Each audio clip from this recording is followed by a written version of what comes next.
Today, we're looking at unity, but maybe not in the way you're used to thinking about it, not as a simple feel-good moral aspiration, but as a crucial and really a hard-nosed survival strategy. We are diving into a stack of really compelling research from the HAL Institute, that's the Human and AI Learning Institute, and they've performed an incredible synthesis. They've fused modern psychological insights with the core tenets of, well, global spiritual traditions to define the very essence of human unity. So our mission here is to answer one central overriding question that comes out of these sources. Is unity just a nice idea we hope for, or is it in fact humanity's essential, non-negotiable mechanism for collective survival? It is the ultimate high-stakes question, really. These sources, they effectively place humanity at this massive crossroads. You've got, on one side, scientific psychology and evolutionary biology, which tell us that both unity cooperation and disunity aggression are natural human tendencies, both of them forged deep in our evolutionary past. But then on the other side, you have the wisdom that's been distilled from the great spiritual traditions. And the research here specifically draws on the Baha'i writings, which make a much bigger sort of ontological claim. Which is? That unity is our inherent true essence. The disunity is merely a distortion, an acquired behavior, not part of our original design. And the power of this research, I think, is in how it reconciles those two seemingly competing ideas. Yeah. They conclude that unity isn't just nice, it is humanity's true protective shield, an existential necessity. Right. And conversely, disunity gets relegated to a primitive, maladaptive relic. It's an obsolete survival tactic. Okay, so let's unpack this. Maybe starting with how psychology supports unity as a survival imperative right now. From a purely psychological standpoint, the findings argue that unity is the very bedrock of human resilience. If you think about cooperation, empathy, social bonding, these traits aren't secondary. They're primary foundational survival tools. So they're not just soft skills. Not at all. For an individual, unity protects by ensuring you have access to pooled resources, shared knowledge, and, maybe most importantly, trust. This social capital is the fastest defense against any external threat, whether that's a natural catastrophe or economic upheaval. That makes so much intuitive sense on a community level. I mean, if your neighbor is working with you, you're less likely to starve. But if unity is so critical to our nature, we have to address the elephant in the room. Disunity. Aggression, conflict, prejudice, they're also deeply ingrained, and they feel like they offer protection too. So my first question reading these sources was, if unity is the core essence, why is disunity so effortless for human groups? That's a crucial question, and the HAL research addresses it head on. They do it by making a very important definitional distinction. They classify disunity not as protection, but as aggression. Okay. It's fundamentally a fear-driven, reactive mechanism. Historically, yes, conflict and exclusion sometimes served the short-term survival of small groups defending highly scarce local resources against a physical rival. It was, tribal defensiveness. But here's the nuance the sources really emphasize. Those acts were rooted in aggression and exclusion. Not true. Constructive resilience.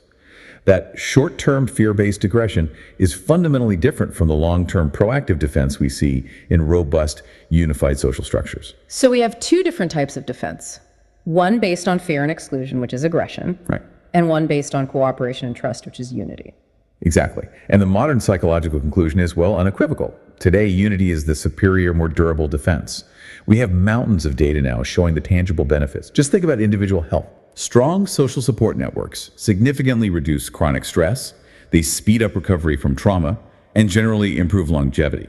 Disunity, meaning constant social friction, systemic inequality, prejudice, it actively works against that biological need for connection. In our modern, complex, interconnected global world, disunity just becomes a net negative that actively undermines our collective survival. It's a strategy with a shelf life that expired centuries ago. That's a great way to put it. Which is a perfect segue into the evolutionary timeline. If aggression was once functional, when did that mechanism break down at scale? Let's trace this shift from tribal defensiveness to, well, global interconnectedness. We were to zoom way back to early human history. When resources were truly zero-sum, say, a small hunting band competing for one watering hole aggression toward the outsider, that early form of disunity, was a quick adaptation. It helped that small tribe survive that immediate threat. Right, but then as population density grew and complexity increased, the equation flipped. And this is where it gets really interesting. Precisely. The sources trace the exponential rise of civilizational power back to the moment societies learned to scale cooperation beyond kinship lines. Larger cooperative groups didn't just survive, they thrived and fundamentally outcompeted smaller, fragmented ones. And you can see the massive advantages unity enabled. Oh, absolutely. Unity allowed for the specialization of labor, moving beyond just subsistence farming. It enabled large-scale trade, which mitigated local resource failures. It fostered the development of sophisticated culture, philosophy, and accelerated innovation. All these defining features of civilization, from irrigation systems to written law, they're all products of scaled unity. So suddenly, disunity wasn't just about losing a fight. No, it was about preventing global progress and flourishing. So the evolutionary imperative shifted from defend your small patch aggressively to cooperate widely to create abundance. Absolutely. And this brings us right to the crux of the modern argument. In our globalized society, defined by instantaneous information flow, deeply intertwined supply chains, shared ecological threats like climate change, disunity is explicitly labeled as maladaptive. I really appreciate that term maladaptive because it sort of removes the moral hand-wringing. It just treats it like a biological failure, a strategy that no longer aligns with the environment. Exactly. And when aggression or prejudice is applied globally, the scale of failure is catastrophic. The sources stress that systemic prejudice, interstate division, war today, these do not serve survival. They actively threaten the entire species. So unity is no longer just one option on the table. It is the only viable strategy for collective survival in the 21st century. The quick, localized, fear-based adaptation of tribal aggression, it fails catastrophically when applied to challenges that require global coordination, like, say, pandemic response or sustainable energy transition. So if the scientific analysis concludes that unity is increasingly necessary for our survival, let's pivot to the second pillar of this research, the spiritual perspective, which argues that unity isn't just necessary, but it's fundamentally innate. This is the section the sources call spiritual anthropology, and it really provides the philosophical foundation for the whole synthesis. Drawing heavily from the Baha'i writings, the core tenet is that unity is the absolute essence of human nature. The essence. The essence. These teachings affirm that humanity is not just a collection of competing tribes, but a single family, created inherently noble and luminous. And this redefines everything about conflict. In this framework, disunity, so conflict, prejudice, ignorance, it's not a natural state we must simply tolerate. It's defined as distortion, an acquired veil, or, as the sources cite directly, a sickness of the soul. A sickness of the soul. It implies that conflict is fundamentally an aberration, a temporary condition, not the intended pattern of our existence. That's a profound difference. If unity is the core hardware, then why do we experience so much conflict? That suggests a kind of duality in our operating system. That's where the concept of our dual nature comes into play. The spiritual view recognizes that humans possess both a higher nature and a lower nature. Okay. The higher nature encompasses love, justice, compassion, the drive towards selfless contribution. The lower nature is the self-centered primal core fear, ego, and aggression. I see. Unity is achieved when civilization successfully cultivates and reflects that higher nature. Disunity is the result of letting the lower nature take the lead, often driven by intense localized fear and the instinct for selfish accumulation. And when we use this powerful spiritual language, unity is portrayed not just as some abstract ideal, but as light, as health, and I think most vividly as the protective shield of civilization. It gives this moral concept the tangible weight of physical defense. Exactly. It makes the pursuit of unity an active protective measure, not just a passive hope. So we arrive at the pivotal moment of the HAL research, synthesizing these two powerful narratives. Science says unity is increasingly necessary for global survival.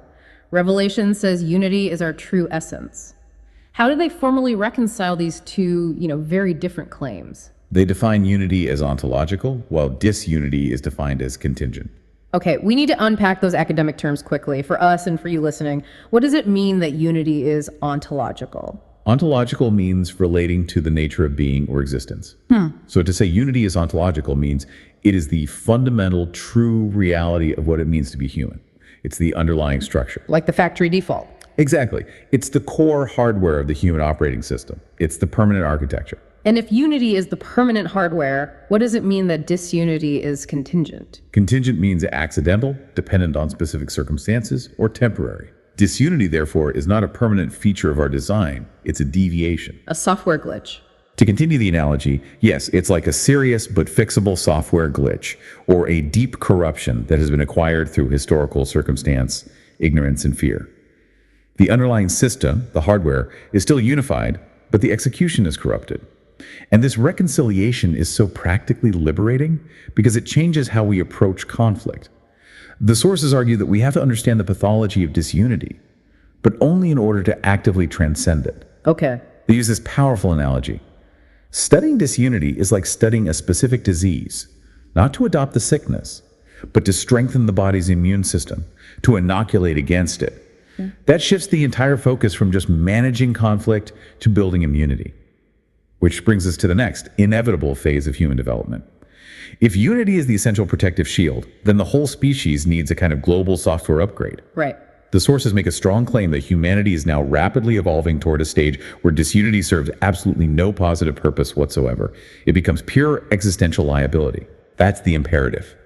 Because the risks of continued fragmentation are so profound, nuclear risks, climate collapse, and so on, disunity has to be consciously and systematically discarded. So what's the task then? The task for psychology, for education, for spirituality must be unified to actively inoculate the global population against the contingent state of disunity. And how do we do that? This is achieved by systematically cultivating empathy, fostering true justice, and crucially, building a deeply shared, overarching global identity that successfully supersedes any localized or tribal identity. This moves the discussion from high philosophy into policy and education. It's no longer optional curriculum, it's civilization survival training. It have to be. So what does this all mean for us, for the individual trying to navigate this massive, accelerating evolutionary transition? It means we have to recognize the choice we face every day. The sources conclude that unity is far more than a noble ideal. It is the absolute existential requirement for our collective survival. Disunity is now identified as a dangerous, persistent relic of fear-based adaptation that must be consciously dismantled. So the protective shield of civilization is not something external we acquire. It's something internal we cultivate. The choice between disunity and unity literally determines the continued viability of civilization. We have to discard mechanisms that are now proven to be primitive and, frankly, self-destructive in a global context.